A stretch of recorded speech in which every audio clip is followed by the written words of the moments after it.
গুম প্রতিকার এবং প্রতিরোধ আইন এবং মানবাধিকার কমিশন আইন বিশেষ কমিটি এই আইনগুলো বাতিলের সুপারিশ করেছে মাননীয় স্পিকার। গুমের যারা অপরাধী সর্বোচ্চ শাস্তি মৃত্যুদণ্ড কিংবা যাবজ্জীবন কারাদণ্ড, মানবাধিকার কমিশন আইন এবং গুম প্রতিরোধ আইন যেভাবে করা হয়েছে অর্ডিন্যান্সে, সেটা করলে গুমের শিকার সদস্যদের প্রতি অবিচার করা হবে।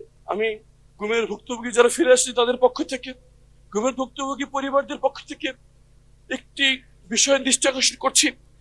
আমরা স্তম্ভিত হয়ে লক্ষ্য করছি আমাদের সাথে যা করা হয়েছে, এই জুলুম যদি বাংলার মাটিতে আর কোনোদিন না হয় সেই নিশ্চিত করার জন্য যে দুটি আইন করা হয়েছিল, গুম প্রতিকার এবং প্রতিরোধ আইন এবং মানবাধিকার কমিশন আইন বিশেষ কমিটি এই আইনগুলো বাতিলের সুপারিশ করেছে মাননীয় স্পিকার।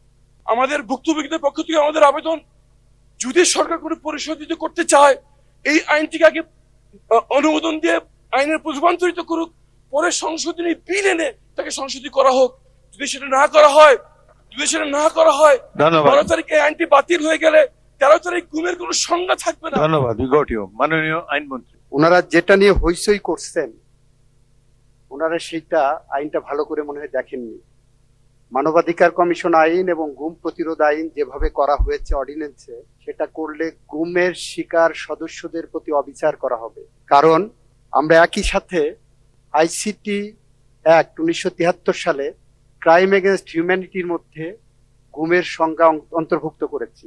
সেখানে বিচার হবে, তদন্ত হবে। একই সাথে এদিকে এটা করেছি, আবার গুম আইনে আমরা এটাকে ভিন্ন একটা তদন্তের কথা বলছি। ওখানে সর্বোচ্চ শাস্তি মৃত্যুদণ্ড কিংবা গুমের যারা অপরাধী সর্বোচ্চ শাস্তি মৃত্যুদণ্ড কিংবা যাবজ্জীবন কারাদণ্ড। গুমের যে আইনটার কথা বলা হয়েছে অর্ডিন্যান্সে, সেখানে 10 বছর পর্যন্ত সাজা দেওয়ার সুযোগ রাখা হয়েছে। মাননীয় স্পিকার, মানবাধিকার কমিশন আইন যেটা করা হয়েছে, ওই আইনটা আমি যখন সময় আসবে আমি দেখাবো।